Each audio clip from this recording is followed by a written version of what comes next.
Hey folks, this is Vince with Dad's Gaming Addiction, and today we're going to quickly check out Combustible Penguin, a card game of wit, war, and waddle. This is a 3 to 8 player game that will be releasing on Kickstarter on July 30th, 2025. So what you're looking at here is a prototype version of the game.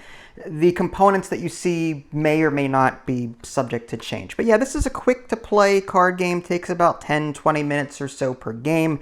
It's an elimination game where players will be trying to build a tableau of clan members, but your clan members will be penguins. So the box actually, before I even get into the cards, unfolds, which is, I wasn't expecting that. So it unfolds like this, and you can see that the rules and that are outlined inside here. Okay, but there are also reference cards as well. It kind of outlines how to win, what happens when no one can play or one player is left. On the back side, there's a setup instructions here. So again, there is a brief overview here, but the majority of the rules are listed inside the box like so. Okay, so there's the guide cards, and as you can see, there's a number of cards here. We'll start with the event cards. These cards, whenever they're drawn, are just automatically played, and then that player gets to go again. I like that there are little reminders on the bottom of the cards that will tell you to do that. And I'm not going to go into every single card here, but I'm going to fan through them real quick, and you can pause the video if there's one that you want to look at in particular. But ideally, these just break the rules in some kind of way. They mess with other penguin players and the like. So yeah, there's about, I want to say 10 or so event cards there. All right, and then there's no component listing, so I'm just guessing. Now, there are cards numbered 1 through 10, and the art looks to be similar on most of them. Like this one just has this, I love the art. I love the penguin with the cannon. I really like that. And even the ability on the bottom is the same. When on your line, event cards don't apply to you. So that's one way to stop these event cards from taking effect on you. So 1 through 10, but there are some numbers that have multiple. Let's see if I can find here. For example, here's number 4, and here's number 4, but one is yellow-eyed and has that effect. And then one is Magellanic, sure, and has this particular effect.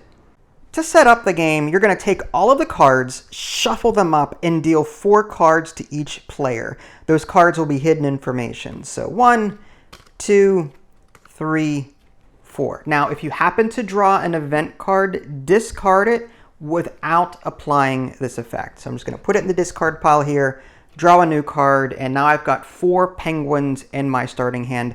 All the other players are going to have 4 penguins in their starting hand as well. After that, they're going to choose 3 of them to put in front of themselves into their tableau to form their clan. So I might put 6 down. I might put 3 down. And then looking at these abilities, which I'll get into in a little bit, I might decide to put 1 down. So I'm going to go ahead and do that. And it says when on your line, event cards don't apply to you. So this actually offers a little bit of protection against cards like this, which is why I chose the 1 over the 5. And then your remaining card just stays in your hand for now. So once you've got something like this, you're going to take a look at the sum of all of the different penguins on the table. And whoever has the lowest will go first. So 8 plus 9 plus 3, that's probably way too high. 6 plus 3 plus 1, that's 10. And this is 4 plus 3 plus 2. So this would be the lowest over here at 9. This player would end up going first. On a player's turn, they're going to first draw a card from the deck. Now, if they are eliminated, they don't do this, but I'll get into elimination a little bit later. They're going to draw a card, and let's just, for the sake of argument, say that I started the game, even though this player had the lowest sum. Let's just say it was my turn, for example purposes. I drew the card, I'm going to put it into my hand, and now I've got a decision to make. I can play a card here. I can either do one of 2 things with it. I can either put it in my row to make my clan bigger. Again, these numbers will indicate the strength of that clan member. Or I can discard it to take the effect of the ability on the bottom of the card. So, for example, it says on discard, combust 1. The keyword combust is it's just a quick way of saying target another penguin and discard it without activating its effects. So I could discard this penguin here on discard combust 1. So instead of placing it into my tableau to increase my clan size, I would not activate that effect, by the way. I am going to instead discard it for its effect and choose an opponent and discard one of their penguins. So let's say that I don't like the fact that there's an 8 here sitting out there. And like I said, whenever you discard an opponent penguin, you do not observe this effect. That's just going to cause a chain reaction, or just keep... A lot of these say on discard, so the turn would never end. So you're going to ignore this. We're going to discard this 8 and ignore the on discard combust 1 draw 1 effect. So turns go clockwise in this game. So let's just take the example that this player over here is going to take their turn by drawing a card and taking a look at their hand. They're going to play this snare card. It says on discard, combust 2 with rank 5 or less. So he decides that he doesn't like me anymore. So he's going to go ahead and discard this card into the discard pile to activate that. On discard, combust 2 with rank 5 or less. Well, it just so happens, again, for example purposes, 1 and 3 here are less than 5. So I have to discard these.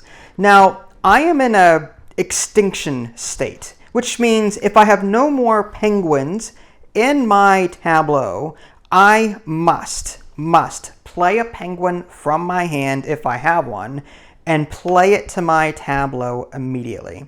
Now, assuming I can do that, I stay in the game. Even if I don't have any cards left, I can just play a card and stay in the game. I cannot play this card for its effect and discard it in order to do something to somebody else. I must play it as a penguin into my tableau. And then the turn will go back to the player that initiated that extinction event. As an example, let's say that this player, again, we're going clockwise right now. Let's say that that player had done that to me, had initiated this extinction event, and I played this card in order to stay in the game. It would now be their turn. So the round would pick back up to the next player clockwise. So you're going to only interrupt temporarily to save yourself from being eliminated, but then turns would pick up where they left off and play would flow naturally clockwise around the table. So what happens if someone were to play a card, gets rid of my last card, and I have no cards in my hand in order to save myself? Well, I am now eliminated from the game. However, certain events may still affect me. So turns would then continue back and forth between these two players. But let's say at the beginning of this player's turn, as an example, they draw their card as normal and it is an event. This says, Good Harvest event card, play immediately. If drawn at the start of the turn, which it was, affects all players, else only affects you. Affected players draw 1 and play 1 on their line. So it is possible if you're eliminated to come back into the game, because in the rulebook it does say that events may affect eliminated players.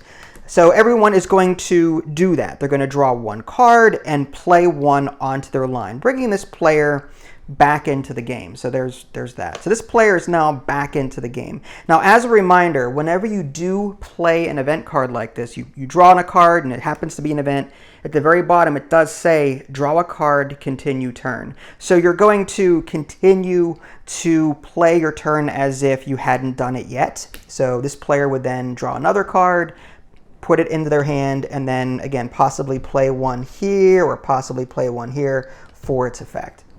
Now, what happens if the draw pile runs out of cards? Probably not going to happen because this deck is so large, but in the event that the discard pile is full and there are no cards left in the draw deck, you do not, and like other games, shuffle the discard pile to form a new draw pile. Instead, players just keep playing all of their cards until they have nothing left in their hand, and then after that, whoever is left in the game that hasn't been eliminated will compare their clan sizes. Whoever has the largest clan size at this point would win the game. So 2, 3, and 4, that's 9. You've got 3, 1, and 4 here, which is 8. And you've got 7 and 4, which is 11. So this player here would end up winning the game in this case.